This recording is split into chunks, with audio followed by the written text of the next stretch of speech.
Hello everyone, welcome back to the channel. For this run, I'm doing my own challenge in Halo Reach, and it's going to be Mario style again. For anyone who hasn't watched the first Mario style Halo video, I'll go ahead and explain the mechanics. In Super Mario, there aren't any mid-level checkpoints, and if you get a game over, you have to revert to your last checkpoint, whether that be at the beginning of a world or a castle. If I run out of lives, that means I get a game over, and I have to reset to my last checkpoint. Halo Reach only has 10 playable missions, really only 9 though if we remove Lone Wolf. I made sure to space the checkpoints out evenly, so here they are in this order. The first checkpoint is going to be on the very first mission, Winter Contingency. The second one's going to be on Mission 4, Tip of the Spear, Mission 6, Exodus, and then Mission 8, The Package. And when I'm on a checkpoint level, this little flag will be here in the top left corner to indicate that I am on a checkpoint level. Now let's get into the rules. The scoring skull iron must be on at all times. Fog is also on just because I want it on. That's simply it. If I get a game over, I must revert to my last checkpoint with 3 lives. The game difficulty must be set to normal or higher. 1 life will be rewarded per level completed. I can have no more than 5 lives at one time. And because it was a problem during the first Mario video, there will be no suicide resets. And what I mean by suicide resets is if I'm on a checkpoint level and I have 1 life, just killing myself so I can get 3 lives back. No doing that. Every run has to be a attempted run. All right, now with that out of the way, let's get into it. To start off this journey, I got recruited by Noble Team and was looking hella fly while being briefed about our mission. Only kidding, I just kinda like the way my Spartan looks. I sped through the first part of the mission and engaged with the Covenant. The encounter didn't last long, so I ran to the truck and made it to the next firefight section and waited for the Falcon to pick me and my team up. George was having difficulty getting in, so he decided to teleport his way in. While clearing out this firefight section, I was rudely reminded I forgot to put myself on Do Not Disturb before recording. We found this dead scientist, manhandled a girl, then got manhandled ourselves. I went into this final section, guns blazing, until there was only the sword zealot left, and I just let George handle him because I was scared of choking and dying right here. With this mission complete, that rewards me with 1 life. Knowing this mission like the back of my hand was a tad helpful at staying alive because of the onslaught of Covenant that is at you at all times. I destroyed the race with the target locator and with 1 shot as well, which got me an achievement, so that was nice. I went to my objectives, picked up a rocket launcher at the second one for the hunters coming up, but to no avail because of the hunter feeling the need to use aimbot on me. So that makes my very first death. This time around I was running past everything in hopes of getting the target locator to deal with the first wave of Covenant here. I baited out the wraith and took it out, sped my way through the objectives again, and made it to the hunters, but with a plan in mind. Slow the hell down. I killed the hunters and made my way up to the elevator. I got to the top floor and carefully took out the elite general, destroyed the Banshee and Phantom, which led to the ending cutscene, so thankfully I only died once, but we're on the next mission already and with an additional life. Now it's just me and June, the green team. Gonna keep this one short though because I almost always speed run through this mission because it's easy and I wanted to save on time. I used a speed running tactic to phase through the door here and skip the final firefight section, so this mission was completed in basically under 6 minutes and got a new checkpoint. Everything was going fine on this mission up until the point I decided to take a usual shortcut of mine, but underestimated the power of a plasma grenade and had my second death. So this next attempt went horribly wrong, so I'll just let the clip play.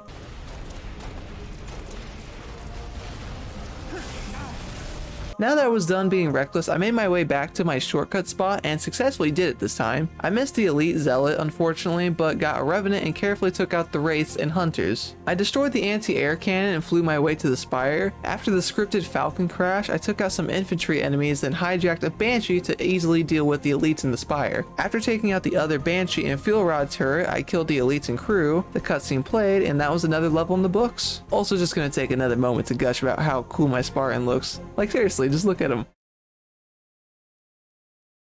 Truth be told, I was only very worried about this level because of the space combat part. There's been many moments where I have accidentally set myself into my own grave because of the flying, but before we get into that part, we have some ground troops to deal with. I took them all out with ease and destroyed this wraith like a man. Okay, now that we're in space, I had nothing to worry about because I kept myself composed and just didn't die. I took out the Corvette's thrusters and made my way inside the ship, killed the engineer, wiped out the rest of the crew, blew up as many of these plasma batteries as I could so I could prevent myself from exploding unexpectedly. After letting George in, I blew up the now respawned plasma batteries again and made my way to the Corvette controls. I got into the control room and tried to quickly and safely take out the invisible elites so I could focus on the general. The bastard dodged my plasma grenade, but I thankfully got a few shotgun hits on him and took him out. I made it back to George and got to the top of the Pelican for safety. The last wave of enemies came in, which was a group of elite ultras. I had to get off the Pelican though because one of them had a plasma launcher. Me and George took them out and I snapped the neck of the one with the launcher, which is a really good feeling. The mission was beat and thankfully without dying, but we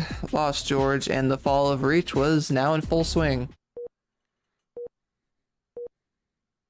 After one in-game week of walking, Noble 6 made it to New Alexandria, and we got some more awesome shots of him in his armor set. This level was a lot more trouble than I initially expected. I didn't have any trouble with the squad of suicide grunts, but it's what came after that gave me so much trouble, and also the fact that I'm just impatient sometimes. My first death happened when I decided to go gung-ho crazy on a squad of Covenant, but got lit up with bullets and punched by a brute. I made my way through the suicide grunts again, but was moving a bit faster than last time and was a little too overconfident in a plasma grenade of mine.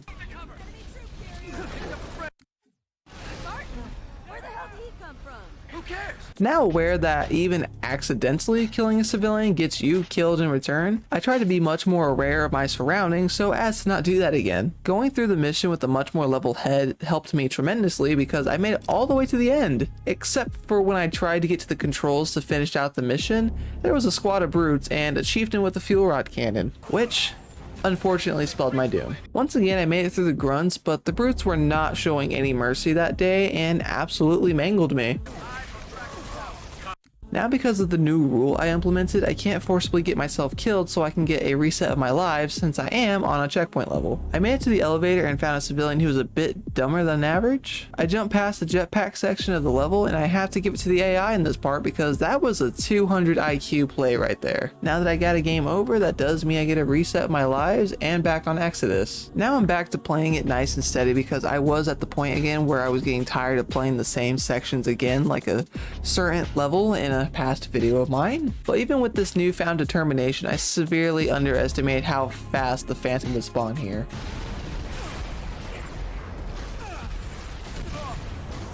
After all the trial and error and death, I finally made it back to the final firefight section of this mission and took my sweet time with it. I carefully took out both the Wraiths with the Ghosts and stole the second one and eliminated as many enemies as I could without getting too close. I went up to the control room before activating anything else and murdered these bastards. I hit the remaining switches and anxiously went back to the control room to end this level once and for all.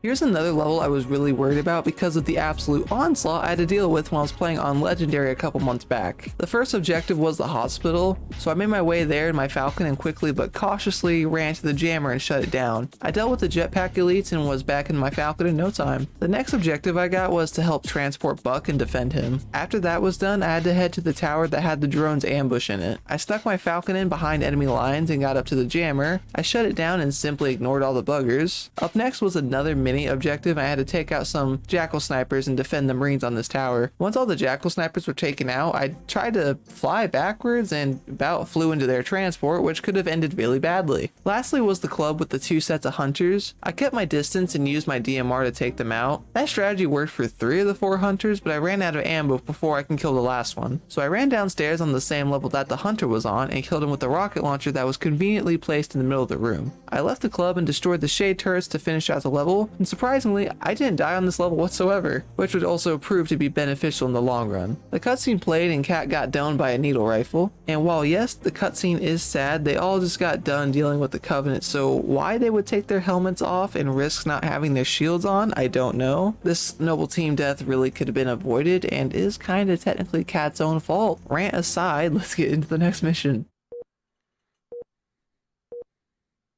So I was in a weird spot at the beginning of this mission. When I beat the last level, the game was loading up the... My god, Tristan, learn to speak, man. When I beat the last level and the game was loading up the next one, I saved and quit so I could split up the recordings. But when I resumed my game from the menu screen, it didn't play the intro cutscene to the package. And while it's not necessary to watch it to play the mission, I went ahead and restarted anyway just so it would play, and I subtracted a life because of this. Sure, I could have just gone without mentioning this, but I want my challenge runs to be genuine and follow the rules that I have made for myself. Alright, now it's actually time to talk about the run on this level. level. Me and my squad of ODSTs hopped on the Scorpion and utilized it to its full potential. I destroyed the anti-air cannons from a distance with it, blew up any and all vehicles and shade turrets that were in my way, and met back up with what remains of Noble Team. We made it to Halsey's secret underground lab and had to defend it for what felt like forever. I decided to go into this final section using the same strategy I always do because it's safe and somewhat effective. The strategy being I grab a grenade launcher, a jetpack, and hijack a Banshee from this non-existent elite. I destroyed any other Banshees that were giving me any problems and used the Banshee bombs to take out the ground troops. I repeated this strategy for a while but got a little overconfident with my flying skills and had a incredibly close call.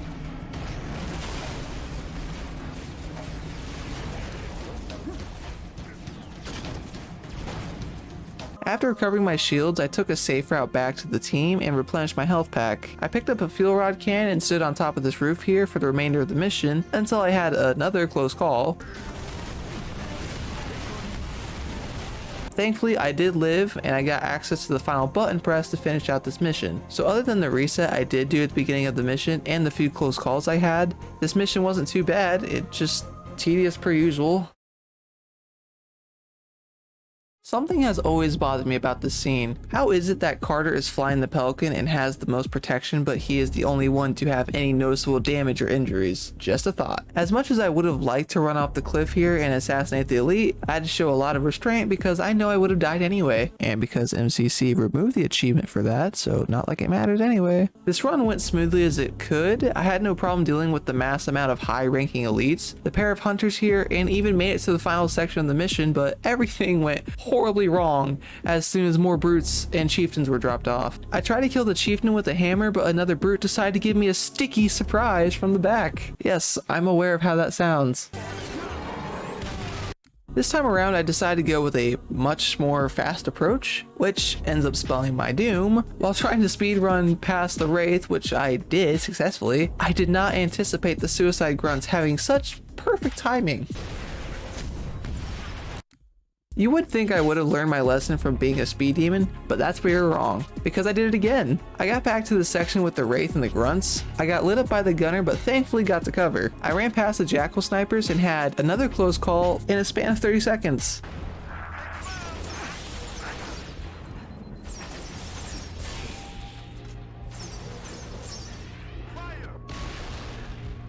Once I got back to the spot with the hunters, they were not a problem at all because I still had rocket ammo. And here we are, back at the landing pad. Now the question is, can I beat it? Well, of course I did. I am making this video after all. I took my sweet time killing all of the brutes and handed over the package to Captain Keys. After doing that, I got to witness Emil becoming a kebab, so that meant I had to stay behind to secure the Autumn's departure. After the cutscene played and realizing I had to kill all the zealots in the next room, it was a bit nerve-wracking because of how aggressive they are. But I killed them all, paid my respects, and got in the railgun. I destroyed the carrier and this mission was finished. While my efforts of staying alive were for nothing because the only thing you could do here is die, Noble 6 fought hard till the very end and this journey was over. I died a total of 11 times, only restarted once, and now I'm getting ready for the next challenge run. Thank you all for watching, and if you enjoyed the video, be sure to leave a like, subscribe, and I'll see you in the next one. So I'm tacking this on the end of the epilogue for this video, but let me know in the comments down below whether you want to keep seeing mainly Halo related challenge videos